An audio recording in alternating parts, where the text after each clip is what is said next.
ये SSD proper तरीके से इस लैपटॉप में इंस्टॉल करेंगे और स्टेप बाय स्टेप समझेंगे कि ये SSD इस लैपटॉप में कैसे इंस्टॉल करें और इस लैपटॉप में जो पुरानी हार्ड डिस्क लगी हुई है उसका डेटा इस SSD के अंदर कैसे डालें। तो इस वीडियो में आपको ये भी पता चलेगा कि क्या क्या ऐसी सेटिंग है जिसको करना जरूरी है विंडो इंस्टॉल करने के तुरंत बाद। एक एक चीज को बारीकी से समझेंगे कि किस तरीके से हम कौन से स्क्रू खोलेंगे। तो ये SSD आप देख रहे हैं इजराइल की तरफ से है, 1 TB की SSD है और इसे आज इस लैपटॉप में अपग्रेड करेंगे। तो चलिए शुरू करते हैं। धीरे धीरे इसे निकाल लेते हैं SSD को। ये SSD मैंने निकाल लिया। ये देखो आप देख पा रहे हैं इजराइल कंपनी की सॉलिड स्टेट ड्राइव है 1 TB की। इसे आज लगाएंगे आपके सामने। तो चलिए इसको अभी साइड में रख देते हैं और इस लैपटॉप में देखते हैं क्या क्या खोलने की जरूरत होगी हमें। तो इस लैपटॉप में आप यहाँ से देखेंगे तो पीछे की तरफ हमें यहाँ पर मतलब ये कवर, एक कवर के अंदर कवर दिया हुआ है हमें। तो पहले इसे खोल के देखेंगे कि इसे खोलने के बाद हम क्या क्या चीज़ें एडजस्ट कर सकते हैं लैपटॉप के अंदर। तो सबसे पहले हम इसका चार्जर यहाँ से डिस्कनेक्ट कर देते हैं और बैटरी को निकाल देते हैं बाहर। तो बैटरी को निकाल के सबसे पहले अलग रख देंगे।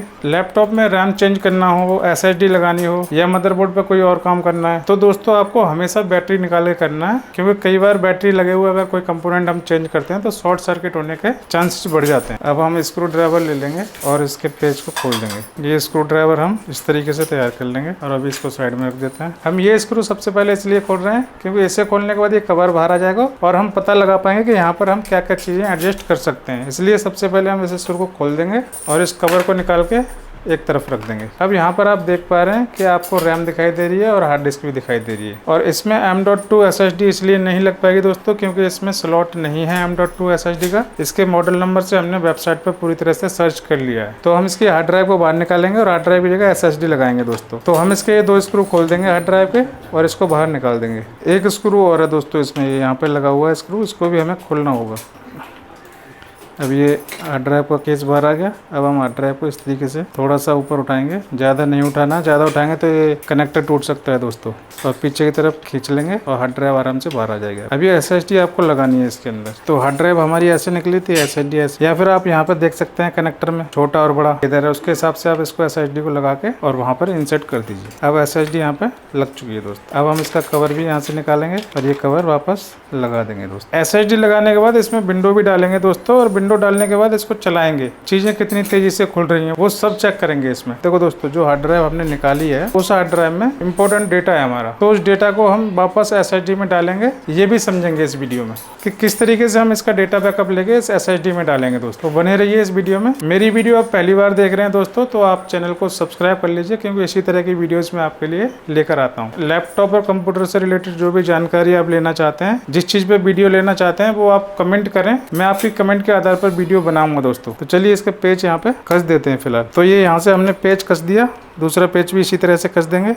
अब हार्ड डिस्क को रख देंगे अलग और इसका कवर लगा देंगे दोस्तों। लगाया, स्क्रू ड्राइवर लेंगे और ये पेज वापस कस देंगे। अब इसकी बैटरी लगा देंगे दोस्तों। बैटरी लगाने के बाद हम ये देखेंगे कि इस पे डिस्प्ले किस तरीके से आएगा जब हमने नई SSD लगाई है, क्योंकि विंडो तो लोड होगी नहीं तो कुछ और डिस्प्ले दिखाएगा, हो सकता है बायोस में जाए पीसी, तो वो भी पता करेंगे। तो चलिए SSD लगाने के बाद लैपटॉप को एक बार ऑन करके देखते हैं। इसकी पावर केबल में लगा देता हूँ। अब इसको ऑन करते हैं दोस्तों और देखते हैं। थोड़ा लैपटॉप को ऐसे कर लेता हूँ। अब इसमें लिखा हुआ है दोस्तों internal hard drive not found, to resolve this issue try restart the drive, no bootable device, strike F1 to retry boot, F2 enter setup menu, F5 PSA। तो हम इसमें F2 दबाएंगे और बायोस के अंदर एंटर करेंगे। तो दोस्तों बायोस में एक बार आप चेक कर लीजिए कि यहाँ पे SSD शो कर रहा है। ये देखिए ये लगा हुआ SATA SSD 1 TB, मतलब SSD डिटेक्ट हो गई है। अब हमें इसमें विंडो इंस्टॉल करना है। विंडो इंस्टॉल करने के बाद लैपटॉप एकदम बढ़िया हो जाएगा दोस्तों, और फिर चला के देखेंगे। तो सबसे पहले इसमें विंडो की पेन ड्राइव लगाते हैं। विंडो की पेन ड्राइव लगाने के बाद दोस्तों मैंने इसको स्टार्ट कर दिया है लैपटॉप को। विंडो डालने का ऑप्शन आ गया दोस्तों। विंडो डालने से पहले ये निश्चित कर लें कि आपके पास विंडो की प्रोडक्ट की है, ताकि आप विंडो को एक्टिवेट कर पाएँ बाद में। SSD के पार्टीशन बना देंगे यहाँ पे दोस्तों और C ड्राइव में विंडो इंस्टॉल। तो विंडो इंस्टॉल होना चालू हो गई है। तो इस वीडियो में आपको ये भी पता चलेगा कि क्या क्या ऐसी सेटिंग है जिसको करना जरूरी है विंडो इंस्टॉल करने के तुरंत बाद। तो इस वीडियो को आप अंत तक देखिए, सब कुछ आपको बारीकी से पता चल जाएगा। तो विंडो कंप्लीट लोड हो चुकी है। विंडो लोड होने के बाद इसमें आप क्या क्या सेटिंग ऐसी हैं जो आपको करनी चाहिए वो समझ लेते हैं। तो सबसे पहले तो आपको ये डेस्कटॉप के आइकॉन लाने होते हैं दोस्तों। उसके लिए राइट क्लिक करेंगे और जाएंगे पर्सनलाइज में। पर्सनलाइज में जाने के बाद इसको बड़ा कर लेंगे और यहाँ थीम्स पे क्लिक करेंगे। यहाँ ऊपर आपको डेस्कटॉप आइकॉन सेटिंग दिखाई देगा। इस पर क्लिक करने के बाद यहाँ जो जो चाहिए आपको डेस्कटॉप पे, जैसे कंप्यूटर चाहिए, फाइल चाहिए, जैसे ये चीज़ें हमें चाहिए तो इसको ओके कर देंगे यहाँ से। अब डेस्कटॉप पे आप देख पा पा रहे हैं सारे आइकॉन आ चुके हैं। एक बार रिफ्रेश करेंगे और ये आइकॉन अपने अरेंज हो जाएंगे अपने आप। दूसरी सेटिंग दोस्तों ये है कि सबसे पहले आप इसमें इंटरनेट कनेक्ट करें। इंटरनेट कनेक्ट करना जरूरी है ताकि आपकी विंडो प्रॉपर तरीके से कॉन्फ़िगर हो पाए। तो यहाँ मैं इंटरनेट कनेक्ट कर रहा हूँ।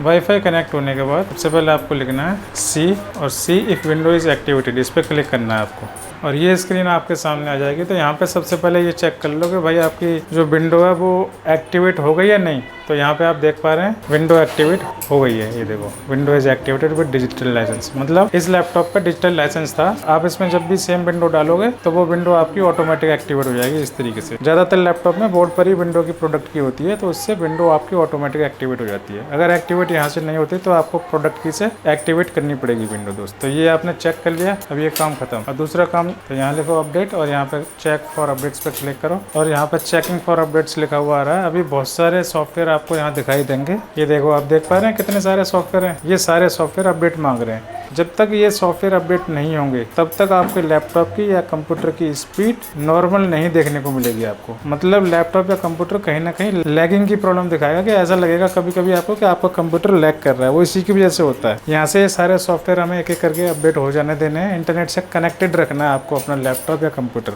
तभी ये अपडेट हो पाएंगे। ये अपडेट हो जाएंगे उसके बाद आपको जाना है दोस्तों यहाँ व्यू ऑप्शनल अपडेट्स पर क्लिक करना है। व्यू ऑप्शनल अपडेट पर जाने के बाद यहाँ क्लिक करना है इस एरो पर और यहाँ से एक एक करके सभी सॉफ्टवेयर पर टिक कर दीजिए।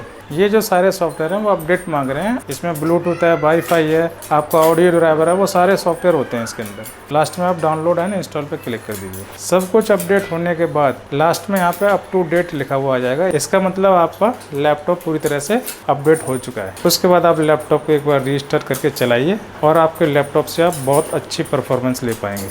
SSD लगाने के बाद आप इसकी परफॉर्मेंस देख लो कितनी बढ़िया चल रही है परफॉर्मेंस। CPU का यूज़ बहुत कम हो रहा है, रैम का भी यूज़ कम हो रहा है, SSD भी नाम मत यूज़ हो रही है। मतलब सब कुछ बढ़िया चल रहा है एकदम। जैसे विंडो पूरी तरह से अपडेट हो जाएगी उसके बाद हम डेटा बैकअप इससे डालेंगे। इस केसिंग में लगाएंगे हार्ड डिस्क और इसके थ्रू हम डेटा बैकअप डालेंगे। तो जो लैपटॉप की हार्ड डिस्क निकली है उसे हम इस केसिंग के अंदर लगाएंगे और इस केसिंग में जो हार्ड डिस्क लगी हुई है उसको निकाल देंगे थोड़ी देर के लिए और इसमें इस वाले लैपटॉप की हार्ड डिस्क लगा लेंगे। डेटा केबल लगा के और लैपटॉप से कनेक्ट कर देंगे। तो देखिए हार्ड डिस्क कनेक्ट हो चुकी है। तो जब तक विंडो अपडेट हो रही है तब तक हम इसका डेटा बैकअप डाल देते हैं दोस्तों। तो इसमें मैंने डेटा बैकअप डाल दिया है पूरी तरह से लैपटॉप में और लैपटॉप पूरी तरह से रेडी है। इसी तरह की और वीडियोस देखने के लिए दोस्तों यूट्यूब चैनल को सब्सक्राइब करें। अगली वीडियो में फिर मुलाकात होगी, तब तक के लिए जय हिंद, नमस्कार दोस्तों।